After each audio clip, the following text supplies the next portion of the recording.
Is fighting tooth and nail for passengers, and in the process, everyone's getting hurt. Virgin reported a first-half net loss of $84 million from a $23 million profit and an underlying pre-tax loss of $50 million.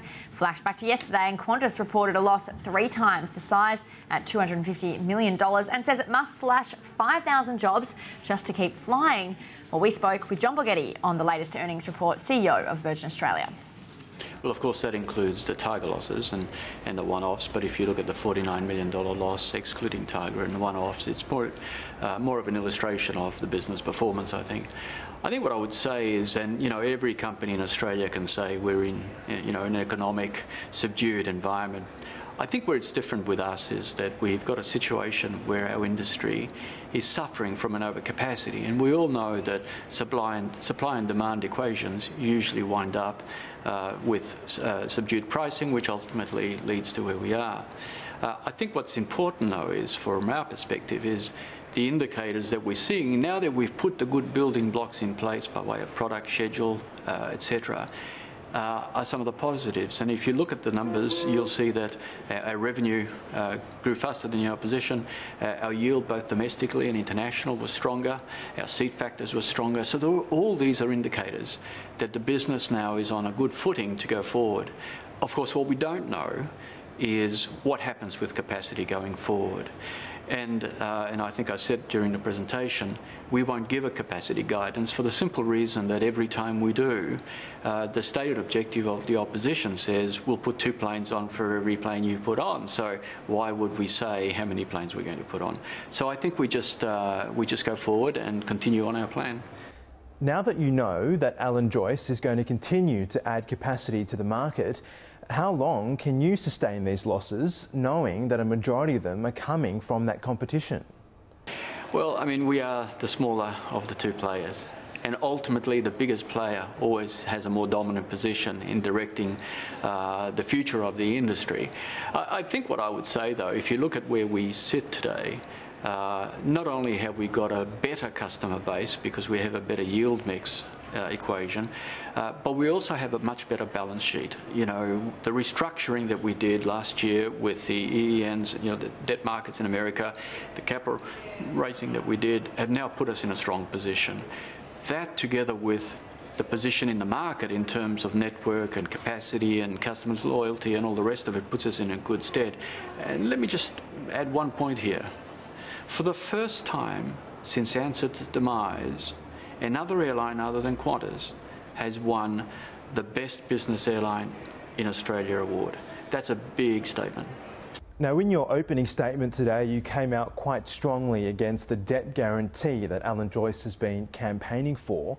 You talked a lot about the free market and free market principles, but how seriously can people take those comments, given the fact is you yourself are backed by 3 state-owned airlines? Look, I think that people that make comments like, you've got 3 governments backing you, fall into 2 categories, really. The people that don't understand aviation and the people that say it because they want to sensationalise it. Now, let me just go down that path. First of all, we're not owned by governments. We're owned by 3 foreign airlines. And there is nothing wrong with that, may I add. Bringing capital into this country, there's nothing wrong with that. But these 3 airlines could have bought to any airline. They could have bought into Qantas. They could have bought into a company in Brazil. They could have gone anywhere. They didn't. They decided to buy in us. But in deciding to buy in us, they are investing in us, and like every investor, they want a return. They're not just here to keep writing checks, just like any investor isn't. But the most amusing point of the argument that is being flown is, pardon the pun, is that if we truly were backed by a government, and if you believe the logic that the Qantas debt guarantee will help them with their credit ratings, then why isn't our credit rating higher than Qantas, given that allegedly we have 3 governments backing us, yet our credit rating is more than 1 or 2 or 3 notches lower than theirs, So I think that's just a farce. The people in the markets know that we're not. But of that $350 million, some of those funds would have come from foreign taxpayers. What's wrong with Qantas also getting state backing here? Well, let me pick you up on a point there. The $350 million came from all our shareholders. Obviously, some elected not to participate, but retail investors as well as the airline, as well as others. The big issue here is, what is it that Virgin has done wrong with that 350? They went on a capital raising. It's the first capital raising we've done since I've been here. There's nothing wrong with doing that. Qantas could do one tomorrow. In fact, Qantas, I think, has done 9 such ratings of either capital or debt in the last decade. They could do it tomorrow. So my point is, why would you go to government when you have the ability, as a publicly listed company, which is what we are, which is what Qantas are, of going through the normal public markets and either doing a capital raising or a debt raising? What will it mean for Virgin, though, if Qantas does get the debt guarantee? Is it game over in terms of competition and capacity because you simply can't compete with a state-backed airline here?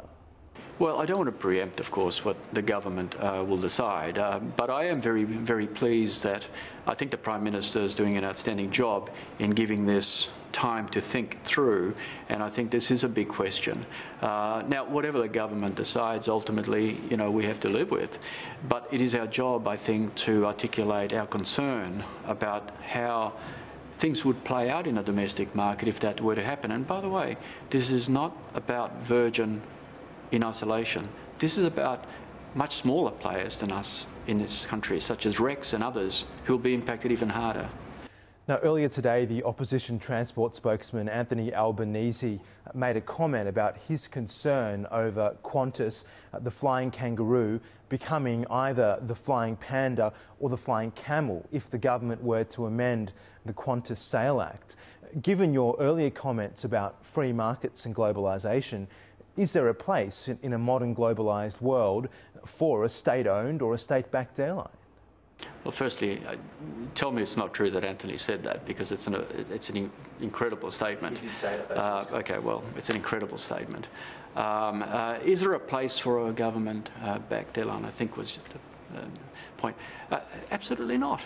Absolutely not. I mean, let's look at the facts. The facts is, if we're talking about jobs, then if you're a domestic airline in this country, then clearly the bulk of your jobs are going to be in Australia. There's no point in having baggage handlers and checking people in China if your aeroplanes are flying domestically in Australia.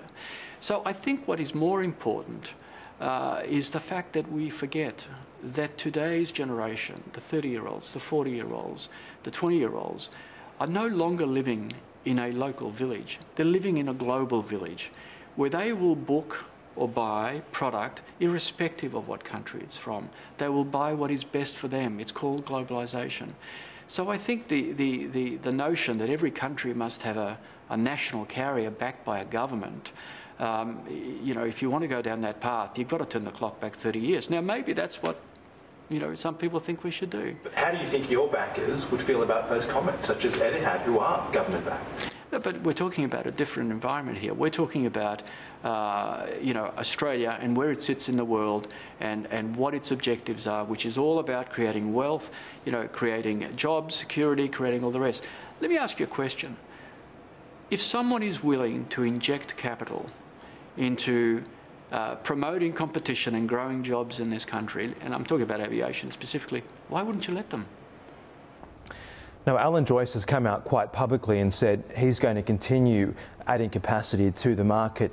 You're not stating your intentions here, but we can assume that you might do the same. Given that both of you will be pursuing this strategy, what exactly is the circuit breaker here? Well, time will tell. Who's going to blink first? You know me well enough. What's your plan now to return Virgin back to profitability? Well, I think what we said before, obviously the capacity issue is a big issue, but I think what we're starting to see here in the January statistics, I think if they haven't been released, they're about to be released, and you'll see that the trends there are starting to show signs of an improvement. Certainly in the front half, as I said before, we've seen yield growth, both domestically and internationally. And let's not forget, domestically, we made money. We made an EBIT of $27 million, contrary to what the allegations were yesterday, that there was only one domestic profitable company in this country. Alan Joyce was asked yesterday about his future, and he said that he intends to be there for the long term. I'm assuming that you also are intending to stay at Virgin for the long term as well. Look, I came here to do a number of things. When I finish doing them, I'll tell you. Time for a quick break.